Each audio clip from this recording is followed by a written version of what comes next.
Vamos entrar aqui na nossa aula de hoje. Nós vamos falar sobre soteriologia calvinista na parte 2. Na semana passada eu não consegui terminar toda a aula, então eu vou continuar da onde parei.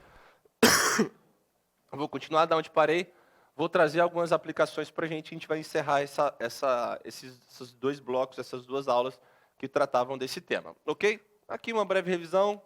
Nós falamos na semana passada sobre o contexto em que Armínio produziu a sua teologia, os remonstrantes e a controvérsia com os calvinistas. Aí eu trouxe para vocês um pouco do contexto histórico, falei desse teólogo chamado Francisco Gomarus, que foi um dos que mais discutiu e que confrontou Armínio no seu ensino. Falei um pouquinho também de como foi a formação de Armínio e de que ele não era simplesmente uma pessoa qualquer, mas era um teólogo bem formado, bem influente, que produziu bastante, influenciou bastante ali no seu contexto, na Holanda.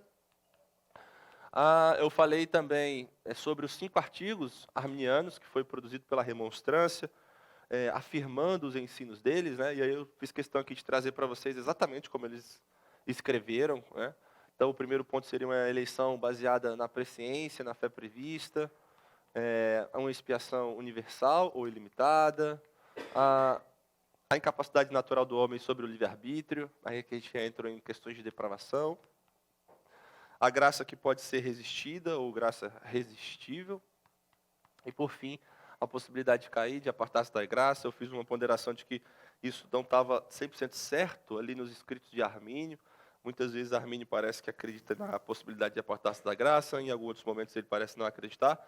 O ponto é que quando a remonstrância foi criada e os artigos foram criados, os arminianos eles entendiam que havia essa possibilidade de apartar-se da graça, diferentemente daquilo que foi feito pelos teólogos que vieram antes deles.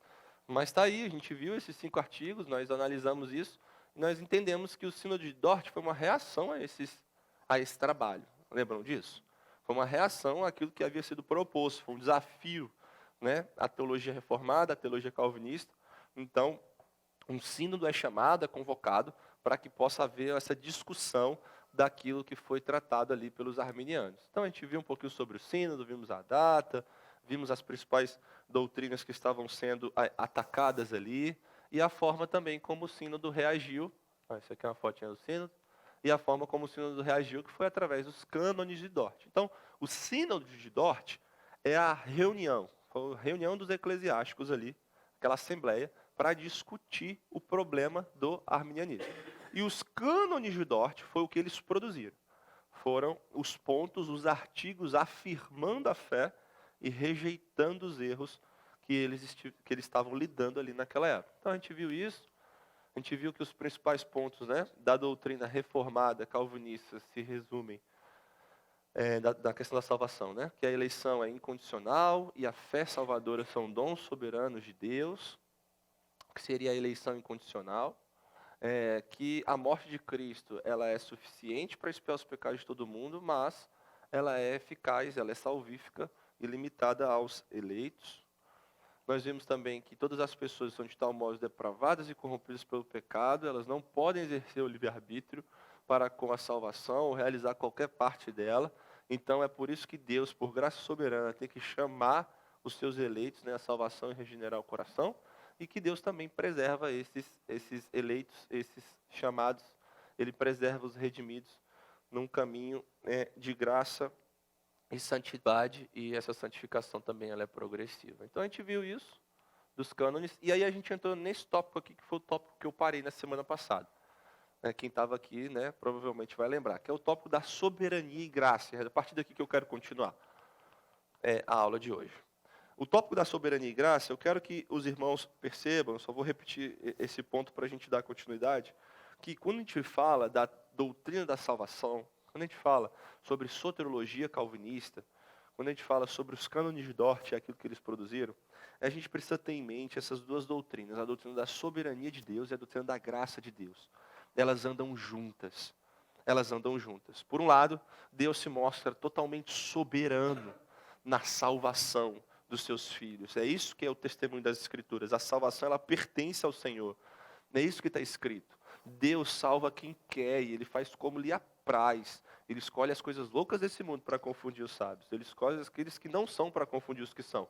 Mas ele faz isso porque ele é soberano.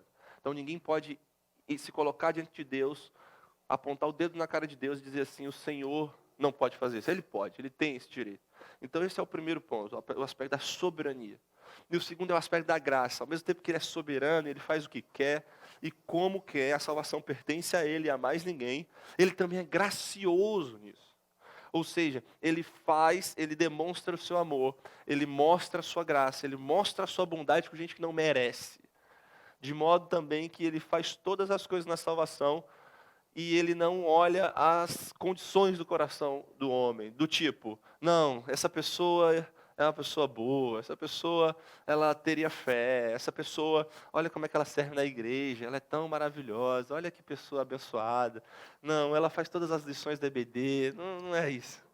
Eles não fazem as lições da EBD, tô brincando.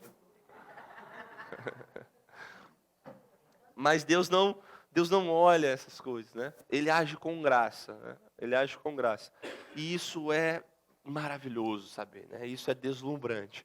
E aí eu trouxe o texto de 2 Timóteo 1, o verso 8, parte B, e o versículo 9, para ilustrar isso aqui que eu estou querendo dizer para vocês, dessa soberania e graça de Deus na salvação. Diz assim o texto: pelo contrário, participe comigo dos sofrimentos a favor do Evangelho, segundo o poder de Deus que nos salvou e nos chamou com santa vocação, não segundo as nossas obras, mas conforme a sua própria determinação e graça, que nos foi dada em Cristo Jesus antes dos tempos eternos. Esse é o chamado que Paulo faz a Timóteo.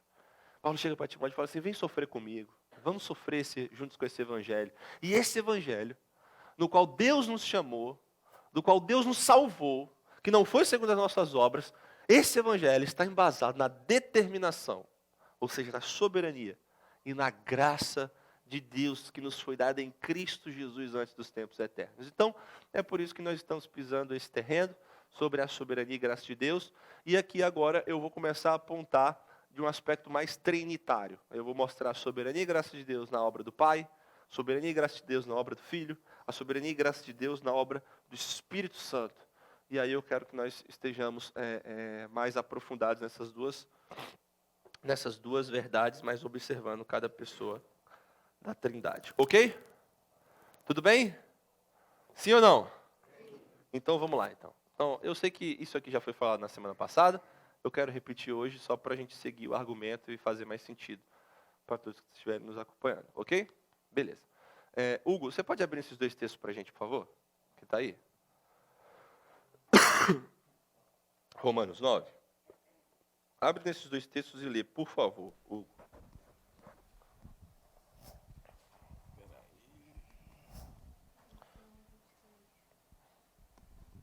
Romanos 9, 21, 23 e Romanos 9, 11.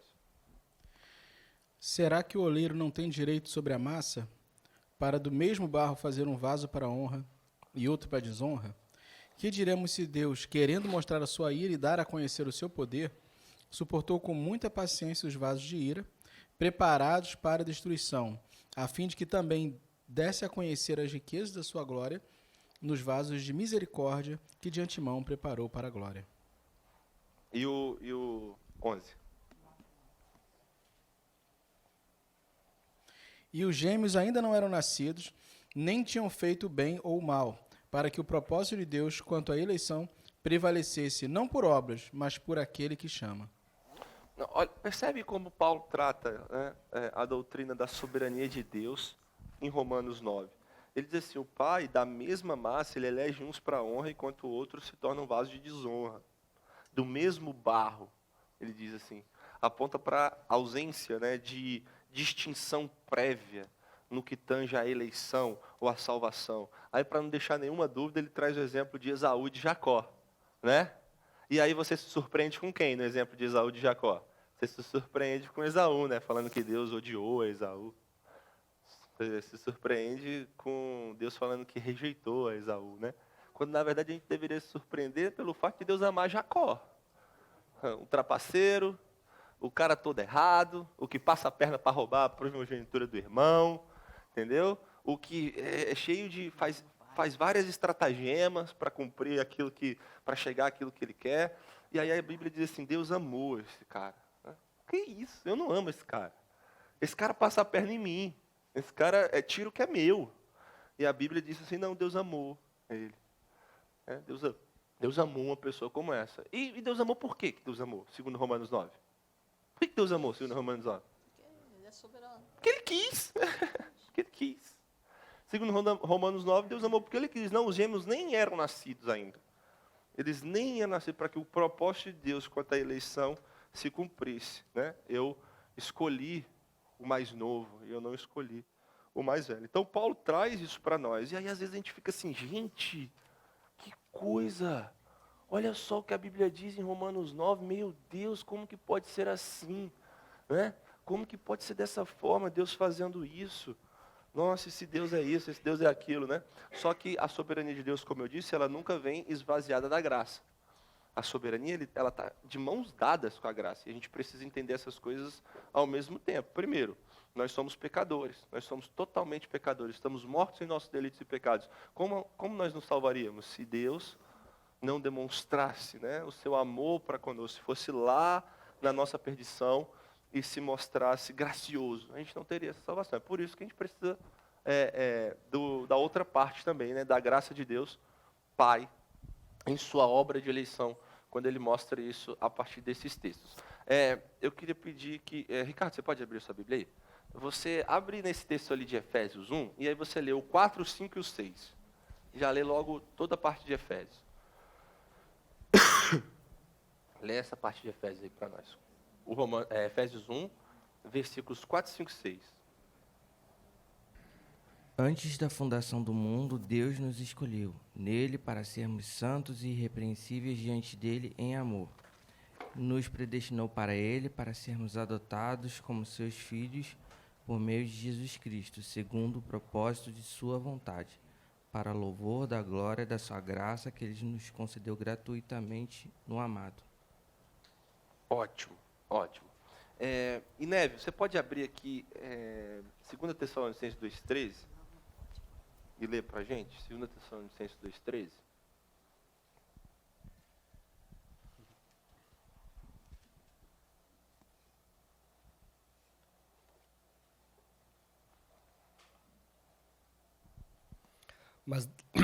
Mas devemos sempre dar graças a Deus por vocês, irmãos amados pelo Senhor, porque Deus os escolheu desde o princípio para a salvação, pela santificação do Espírito e fé na verdade. Deus escolheu desde o princípio para a salvação. Né? E por que ele fez isso?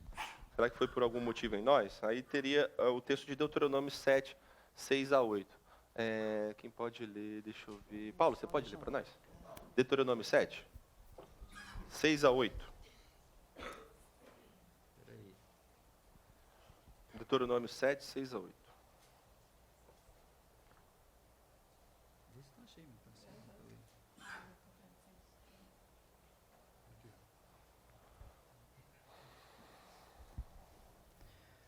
Porque vocês são povo santo para o Senhor, seu Deus. O Senhor, seu Deus, os escolheu para que, de todos os povos que há sobre a terra, vocês fossem o seu povo próprio. O Senhor os amou e os escolheu, não porque vocês eram mais numerosos do que outros povos, pois vocês eram o menor de todos os povos, mas porque o Senhor os amava, e para cumprir o juramento que tinha feito aos pais de vocês, o Senhor os tirou com mão poderosa e os resgatou da casa da servidão, do poder de Faraó, rei do Egito. Ok. Então, se eu perguntasse para vocês assim, irmãos, qual que é a causa da eleição de Deus? O que vocês responderiam? Fala alto, fala alto. Amor. Essa é a resposta certa. Sim, é por graça soberana. A graça é o que leva a Deus a fazer. Mas o que a Escritura mostra é que a causa dessa eleição de Deus é o amor. Então, quando a gente vai para a teologia, né, toda teologia vai falar de algum ponto da questão da eleição. Os arminianos também falam da questão da eleição. Para os arminianos existe eleição. Existe, tem que existir. Por quê? Porque o homem pecou, ele não iria para Deus se não fosse por isso. Deus precisa escolher.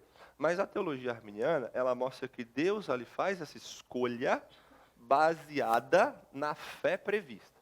Então ele olha, ele vê quem iria crer, então ele escolhe.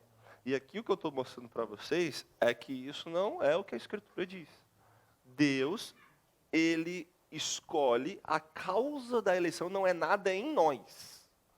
Não é pela nossa bondade, pelas nossas obras, pela nossa justiça, ou por alguma coisa que se partisse de nós. A causa da eleição está em Deus. É no amor dele. E é até aí que a Escritura nos leva. A Escritura não vai mais. Ela não passa disso. Ela não diz assim, então, na verdade, a gente falou que é o amor, mas tem alguma outra coisinha aqui nos mistérios escondidos. Não. A Bíblia diz assim, olha, eu amei, Deus fala assim, eu escolhi Israel, não é porque eles eram o maior povo, não é porque eles eram o melhor povo, eu escolhi Israel porque eu amei eles. Assim, Deus, ele escolheu voluntariamente amar pecadores. Entendeu? Ele escolheu amar pecadores. Então, a soberania e graça na obra do Pai, na obra de eleição do Pai, nos aponta para a indignidade do objeto escolhido e para essa causa no próprio ser de Deus. Como ele diz, no seu amor, ou na sua graça soberana, em todas essas coisas está a causa da eleição. Irmãos, isso fala ao seu coração? Porque isso deve falar ao seu coração. Porque quando você estiver orando, lá de joelhos, né, ou lendo a Bíblia, você para pensar assim, por que eu? Por que eu? Já pensou nisso? Por que eu, Senhor? E aí você vai fazer as maiores piruetas teológicas que você quiser. Mas você não vai achar uma causa em você. Então você está diante de Deus e você não tem causas em você para justificar o amor de Deus por você. É simplesmente porque Ele quis amar. E aí é esse mesmo amor, é essa mesma graça que nos leva a ter esperança para a gente rogar também pelos outros. Porque se Deus demonstrou graça comigo, será que Ele não pode demonstrar graça com aquela pessoa? Então, pelo contrário, né, do calvinismo, ou da teologia reformada, ou da soteriologia reformada, impelir um orgulho, ou uma falta de esperança pelos outros, né? Às vezes as pessoas fazem um movimento contrário. Às vezes a pessoa fala assim, tá bom então, se está tudo decidido, então para que a gente vai fazer as coisas? Se está tudo decidido, então para que a gente vai lá pregar? Não, pelo contrário.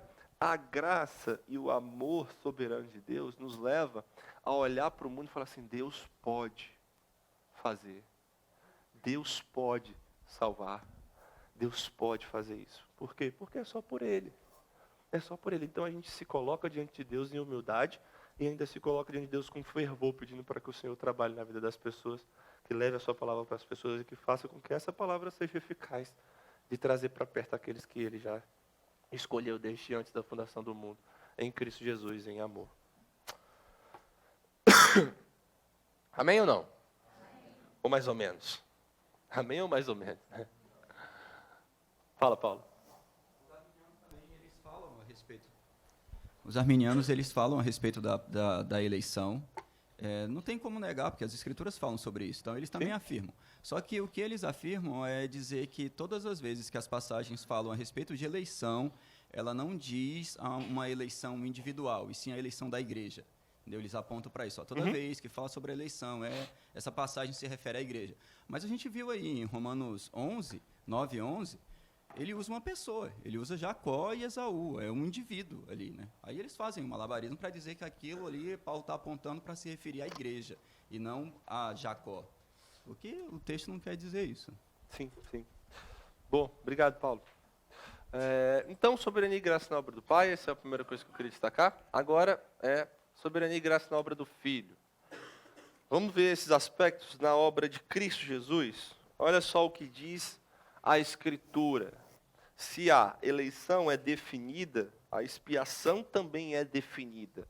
E eu quero que vocês percebam isso nesse texto de João, é o Márcio que pegou. Leia aí, por favor, Márcio, o versículo 37, 38, 39 e 44. Todo aquele que o Pai me dá, esse virá a mim, e o que vem a mim, de modo nenhum o lançarei fora.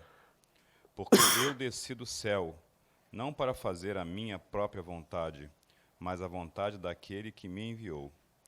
E a vontade de quem me enviou é esta, que eu não perca nenhum de todos os que ele me deu. Pelo contrário, eu o ressuscitarei no último dia. 44, né? Ninguém pode vir a mim se o Pai que me enviou não o trouxer, e eu o ressuscitarei no último dia. O que eu quero que vocês percebam nesse texto aqui? Que a gente estava falando sobre a obra do Pai, falando sobre soberania e graça. Agora olha a obra do Filho. Se a eleição ela é definida, ela é específica, Deus está fazendo isso, a expiação também é. Por isso que Jesus diz assim, olha, só pode vir a mim aquele que o Pai trouxer. E esse que o Pai trouxer, eu vou ressuscitar no último dia. E eu não vou perder. Eu não vou perder. Então, no pensamento de Cristo Jesus aqui, em João 6, a sua morte na cruz, ela teria um alvo específico. Qual é o alvo específico? Aqueles a quem o Pai trouxer. Então, Jesus não vai perder nenhum daqueles que o Pai trouxer. É isso que o texto está nos mostrando, né? Olha o texto de Atos 20, 28. Quem pegou? Aqui, Rosane. Olha só o que diz.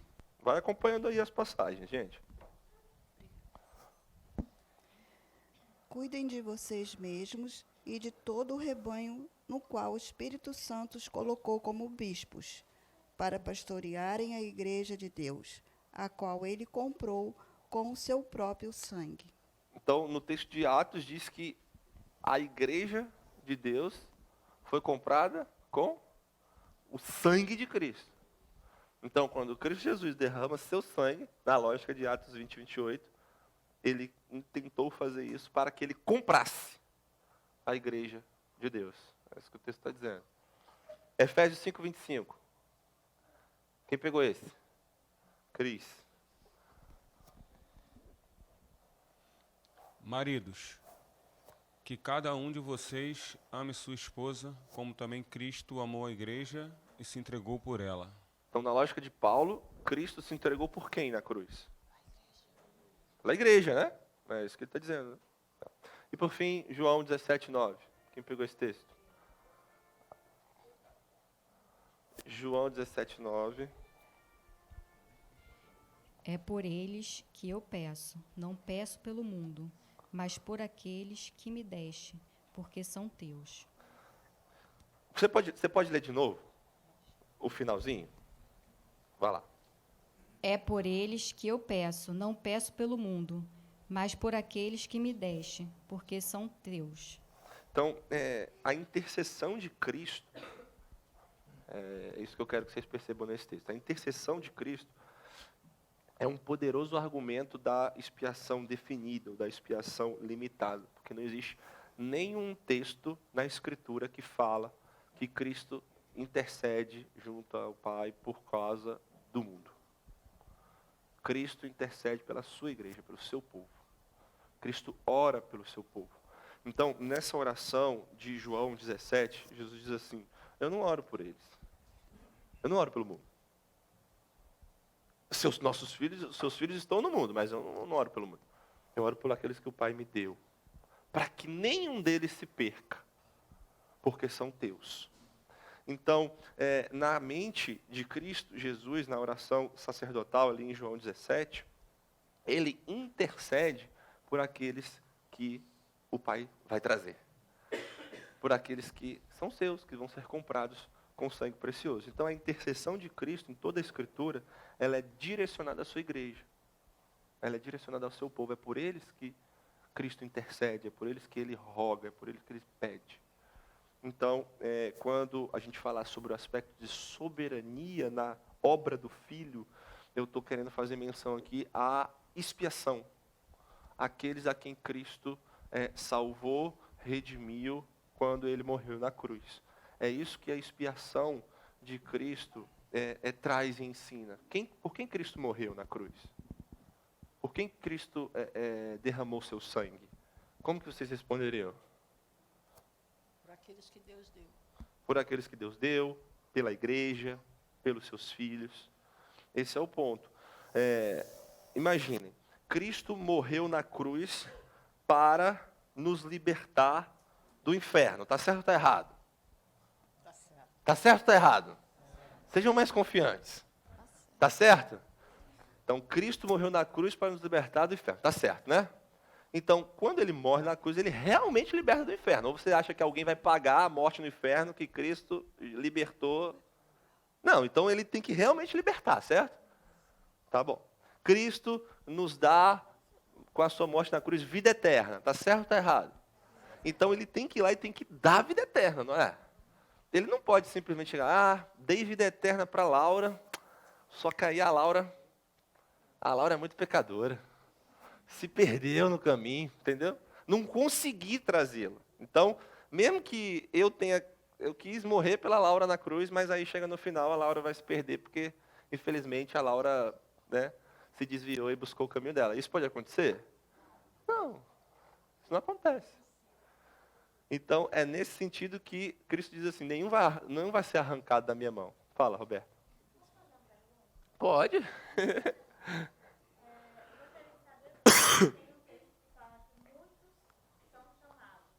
Uhum. Como é que a gente pode entender isso? Porque assim, às vezes dá a entender que a pessoa, pode acontecer, não sei, isso é o que eu entendo.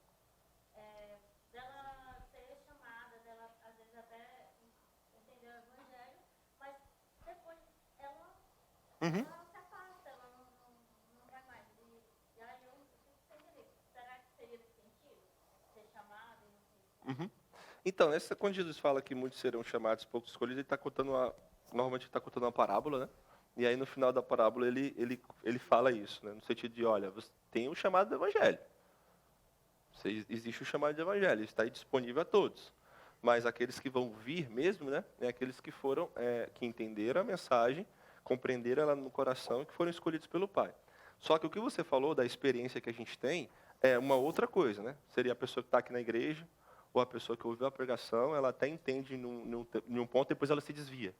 Né? Como que a gente harmoniza, né, essas verdades? Isso acontece direto, né? Isso acontece direto. E a gente precisa também lidar com esse tipo de situação. Mas, quando acontece esse tipo de coisa, Roberto, o que a gente pensa? Pensa assim, olha, das duas uma. Né? Ou uma pessoa ela foi realmente salva por Cristo, ou seja, ela ouviu a palavra do Evangelho, ela creu naquele evangelho e ela foi transformada. Mas aí, em algum momento da vida ela se desviou. Então, a gente diz assim, olha, essa pessoa, se ela realmente creu, se ela realmente foi transformada, ela vai voltar. Né? Ela vai voltar, ela vai pedir perdão, ela vai se arrepender e ela vai ser restaurada. Ou então, se ela não voltar, é porque ela não creu verdadeiramente. É porque ela não foi verdadeiramente transformada. E aí a gente poderia citar vários exemplos na Escritura, na nossa experiência, mas vamos botar aqui o caso de Judas, né? O caso de Judas, por exemplo, ele estava com Cristo. Né? Ele ouviu a mensagem. Ele recebeu capacitação para fazer tarefas, para ir, para falar, né? Para estar ali testemunhando e tal. Só que aí, no final da vida ele sai, ele se aparta e ele não recorre ao Senhor. Então, a Escritura diz assim, ele era o filho da perdição, né? Desde o início. Era uma pessoa que estava ali, mas que não foi verdadeiramente transformada por aquilo ali. Aquela graça realmente não regenerou o coração dele. Então, por isso que ele está naquela situação, mesmo ouvindo, mesmo compartilhando muito das coisas do Evangelho, mesmo entendendo certos aspectos, mas que aquilo não desceu no coração. Como a parábola do semeador. Vocês lembram da parábola do semeador? A semente chega, né, em diversos tipos de solo. Tem alguma que ela até germina, mas ela não cria raízes, não produz fruto. E logo aquilo é levado, entendeu? Então, quando a gente está olhando esses exemplos, né, desse tipo de situação, a gente pensa dessas duas formas.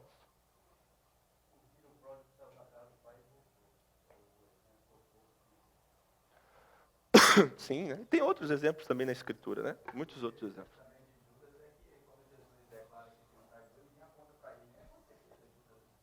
Não, estava no meio, sim. É. Sim, ninguém estava sabendo ali, né? O Senhor sabia, porque ele vê o coração, né? Vamos olhar agora o aspecto de graça da obra do Filho? Olha só, a expiação, como eu disse, ela tem um alvo, ela tem algo, ela é dirigida àqueles que o Pai deu, ela é específica, assim como a intercessão de Cristo. Mas ela também, ela ela é graciosa. Aí olha só o que diz a Escritura. Quem pegou João 17:12? Lê aí para nós, por favor. João 17:12. Quando eu estava com eles, guardava-os no teu nome. Que me deste, eu os protegi, e nenhum deles se perdeu, exceto o filho da perdição, para que se cumprisse a Escritura. Ok. Gálatas. Quem pegou Gálatas? Que a graça e a paz estejam com vocês, da parte de Deus, nosso Pai, e do nosso Senhor Jesus Cristo, o qual entregou a si mesmo pelos nossos pecados, para nos livrar deste mundo perverso, segundo a vontade de nosso Deus e Pai. Isaías 53. Ele verá o fruto do trabalho de sua alma e ficará satisfeito. O meu servo, o justo, com o seu conhecimento justificará a muitos, porque as iniquidades deles levará sobre si. E Romanos. Dificilmente alguém morreria por um justo, embora por uma pessoa boa alguém talvez tenha coragem para morrer. Mas Deus prova seu próprio amor para conosco pelo fato de Cristo ter morrido por nós quando ainda éramos pecadores. Ok. Deixa eu fazer uma pergunta agora para vocês. Onde está o aspecto de graça na obra do Filho, segundo esses textos que nós lemos? Onde está o aspecto de graça na obra do Filho, segundo os textos que nós lemos? Quem chuta? Soberania é um aspecto, eu estou querendo a graça. Dele ter morrido antes de nós sermos pecadores, é um aspecto. Então, existe um aspecto de graça no fato de que Cristo morre por inimigos. Concordam com o Márcio ou não? Sim. Existe um aspecto de graça que ele morre por inimigos. O texto diz, ele morreu por nós sendo ainda pecadores. Então, ele morre por inimigos de Estado para os fazer embaixadores. Mas nós somos embaixadores pela morte dele, né? Mas ele morreu a gente sendo inimigo. Então, existe um aspecto de graça nisso, né? Fala, nossa, ele deu a vida mesmo nós sendo exatamente contra ele. Ele nos transforma a partir disso. Então, ok, obrigado, Márcio. Mas tem mais. Qual seria mais um aspecto de graça nessa obra do Filho, segundo esses textos que a gente leu? O que vocês acham?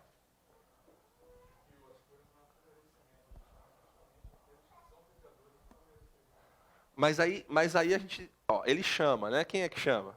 Segundo a gente está vendo. É o Pai, né? Ele que escolhe. E a gente está na obra do Filho. Eu quero na obra do Filho. Cristo morreu por pecadores. Onde que está mais um aspecto de graça nisso aí? Vamos lá.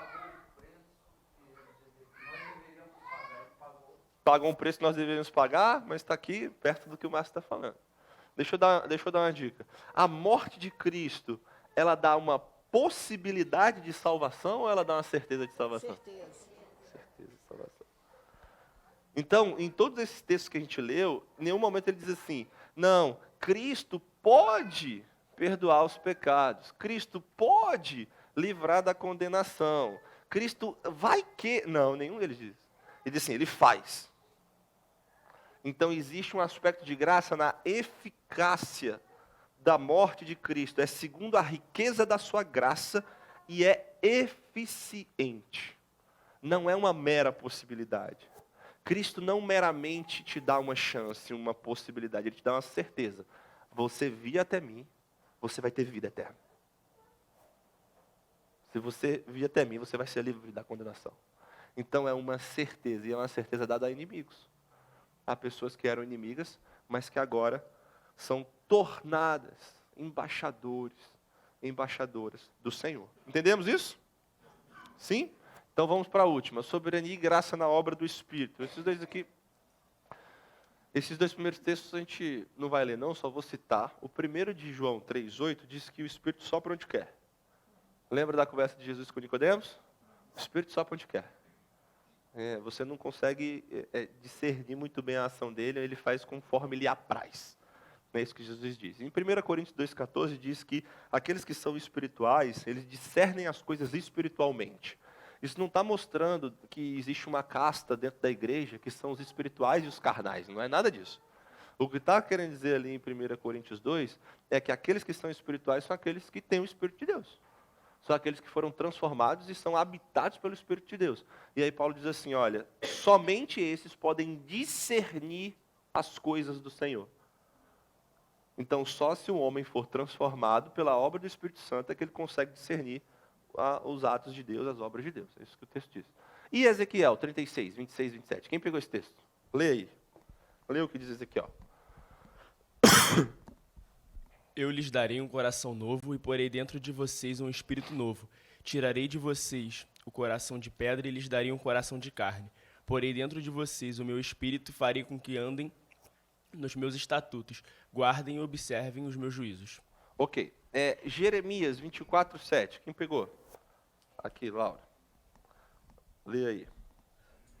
Eu lhes darei um coração para que me conheçam, para que saibam que eu sou o Senhor. Eles serão meu povo e eu serei o seu Deus,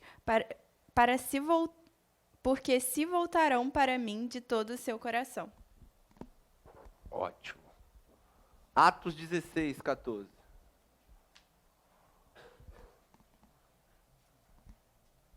Certa mulher chamada Lídia, da cidade de Tiatira, vendedora de púrpura, temente a Deus, nos escutava. O Senhor lhe abriu o coração para que estivesse atenta ao que Paulo dizia. Ok. Segundo esses textos que a gente leu, qual seria um aspecto de soberania na obra do Espírito? Eu comentei aqui os textos. Quem ilumina o coração do homem é o próprio Deus, e alguém falou o quê? Ele chama quem quer. O Espírito chama quem quer. Então, você não tem como falar assim, você precisa escolher isso aqui, você precisa trabalhar na vida desse aqui. Não, ele faz como ele quer. Ele chama quem ele quer. Ao mesmo tempo, é o próprio Deus que ilumina o coração, de forma que se Deus não iluminar o coração, isso não seria possível. Mas o que seria, então, um aspecto de graça? Ele faz surgir a fé necessária para a salvação. Não, vamos melhorar isso, né? Ele dá, né? A fé é dom de Deus, ele dá a fé. Mas tem mais, mas esse é um aspecto. Tem mais, o aspecto de graça na obra do Espírito. Coração de pedra, coração de carne. O Espírito, ele trabalha em um ponto anterior à vontade. Às vezes a gente fala assim, a graça é irresistível. Vocês concordam comigo? Sim. Mas às vezes isso pode gerar um entendimento ruim, né? De falar tipo assim, poxa, a graça é irresistível. É como se Deus chegasse lá na vontade do homem e ficasse esmurrando a vontade do homem para que o homem aceite algo que ele não quer aceitar. Às vezes as pessoas podem pensar nisso. Não estou dizendo que é isso que a doutrina diz, estou dizendo que é o que pode acontecer. Mas só que a Bíblia diz que Deus, ele trabalha, o Espírito Santo, né, na verdade, ele trabalha em um estágio anterior à vontade. Ele trabalha no coração. Ele pega um coração de pedra e ele transforma num coração de carne. Isso significa que Deus muda as nossas afeições por ele. De modo que você fala assim, eu quero esse Deus. Eu quero esse Senhor. Eu quero viver para ele. Então Deus transforma a gente não forçando a nossa vontade, mas mudando os nossos gostos. De modo mais com a linguagem bíblica, né? Mudando o nosso coração. Ele se torna maravilhoso para você. E você fala assim, eu quero viver para esse Deus. É isso que a graça faz por nós. É isso que o Espírito faz por nós. Ele não simplesmente chega lá e te obriga, como se a sua vontade não importasse. Não, mas ele te transforma. E ele te faz desejá-lo. É aquilo que acontece com Paulo, quando ele está indo para perseguir a igreja, né? Ele está indo para prender cristãos, e aí no meio do caminho ele tem um encontro com o Senhor. Aí quando o profeta Ananias vai falar com ele, o profeta diz assim, Paulo, Deus vai mostrar o quanto você vai padecer por esse nome. E aí a gente depois vê Paulo nas cartas, eu quero sofrer por Cristo. Não simplesmente porque ele gosta de sofrimento, né? Mas que ele teve o seu coração de pedra transformado num coração de carne, e isso tudo é obra da graça de Deus. Tá? Ok, soberania de Deus na obra do Pai, do Filho e do Espírito Santo. Então, como que a gente resumiria as doutrinas do Tulip, né? Que é o que a gente está estudando aqui na soteriologia calvinista? Primeiro é a depravação total, é um breve resumo que eu trouxe. Nossa corrupção pecaminosa é tão profunda e tão forte que nos torna escravos do pecado e moralmente incapazes de vencer nossa rebelião e cegueira. Essa incapacidade de salvar-nos a nós mesmos é total. Nós somos completamente dependentes da graça de Deus para vencer a nossa rebelião, para dar-nos olhos para ver e atrair-nos eficazmente ao Salvador. Então, né, Sandra, você estava falando da eleição no início, né? A eleição, ela é necessária porque todo mundo está morto, né? Se nós não formos vivificados pelo Senhor, nem a gente não teria salvação, porque está todo mundo morto, seus delitos e pecados. Não tem ninguém que busca Deus, é isso que Romanos diz. Romanos 3 diz assim, não há ninguém que busca Deus, né? Não há quem entenda, não há quem está procurando o Senhor, porque está todo mundo morto. Então, o Senhor precisa escolher e chamar essas pessoas para que elas venham à vida. Tá?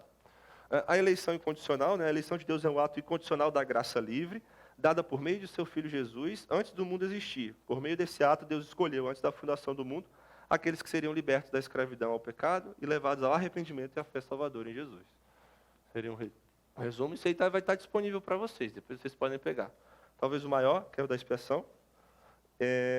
A expiação de Cristo é suficiente para todas as pessoas e eficaz para aqueles que creem nele. Não é limitada em seu valor e suficiência para salvar todos que crerem. Mas a eficácia plena e salvadora da expiação de Jesus, que Jesus realizou, é limitada àqueles para os quais esse efeito salvador foi preparado. A disponibilidade da suficiência total da expiação é para todas as pessoas. Quem quiser, quem crê, será coberto pelo sangue de Cristo. Mas na morte de Cristo há o propósito divino de realizar a promessa da nova aliança para a noiva eleita de Cristo.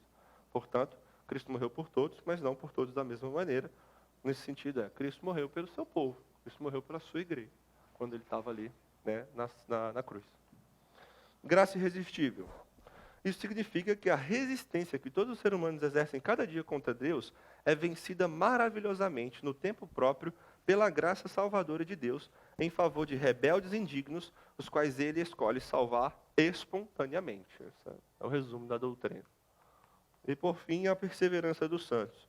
Cremos que todos os que são justificados vencerão a luta da fé.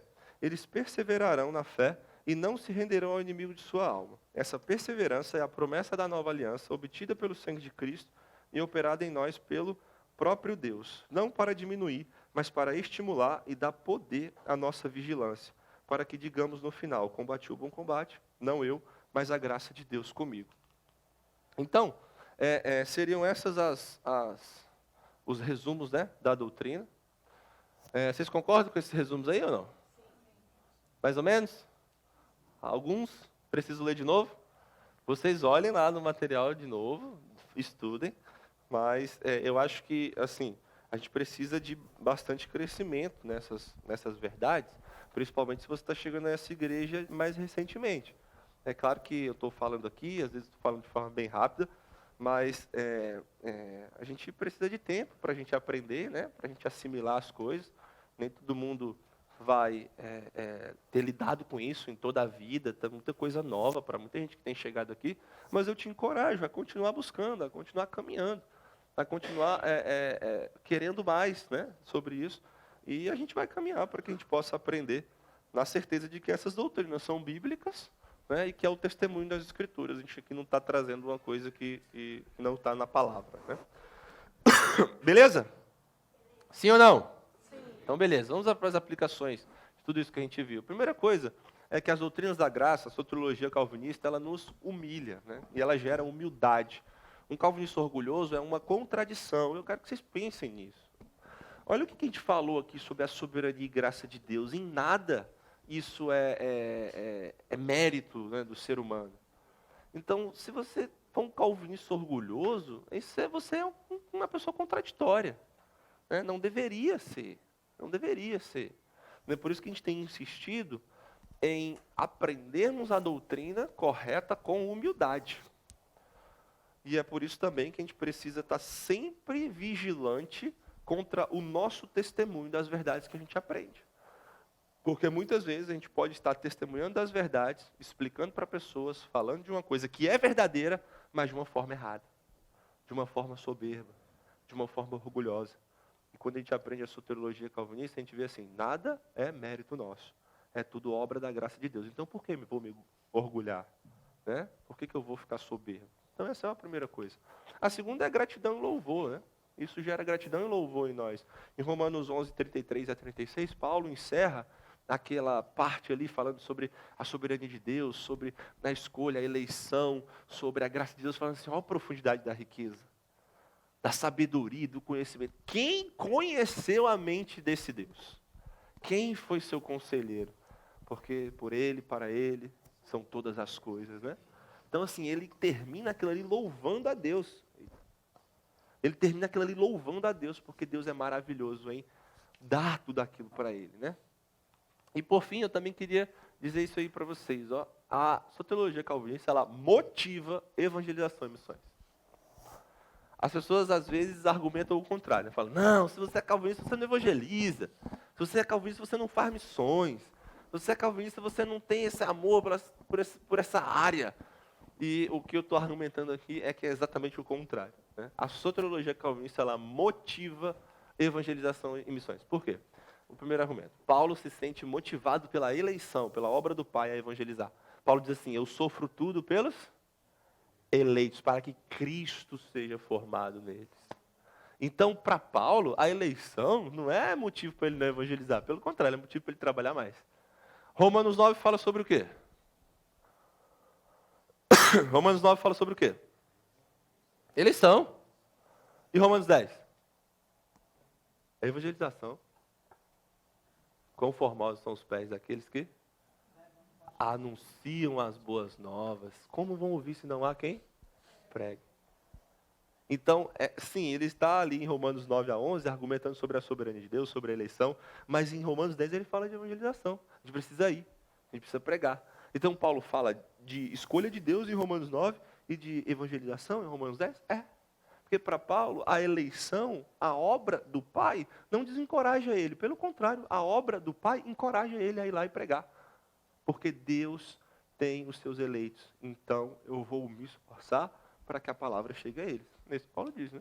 A segunda coisa, a obra vitoriosa do Filho é a motivação evangélica, antes do que a motivação legalista. Exemplo, paixão pelas almas. Se uma pessoa virar para você e falar assim, por que você evangeliza? Aí você fala assim, porque eu tenho paixão pelas almas. Tudo bem, é bom você ter paixão pelas almas. Mas que isso não seja a principal coisa que te leva a evangelizar. Porque talvez um dia onde você acordar meio estranho e você não tiver tanta aquela paixão pelas pessoas, você não vai evangelizar? Na Escritura, o que motiva o crente, em primeiro lugar, a evangelizar é a obra vitoriosa do Filho. Toda a autoridade me foi dada no céu e na terra. Portanto, ide. Não é assim. Todo amor pelas almas foi dado a vocês no céu e na terra. Portanto, ide. Não é. Né? Toda a autoridade foi dada a Deus, a Cristo, no céu e na terra. É por isso que a gente vai.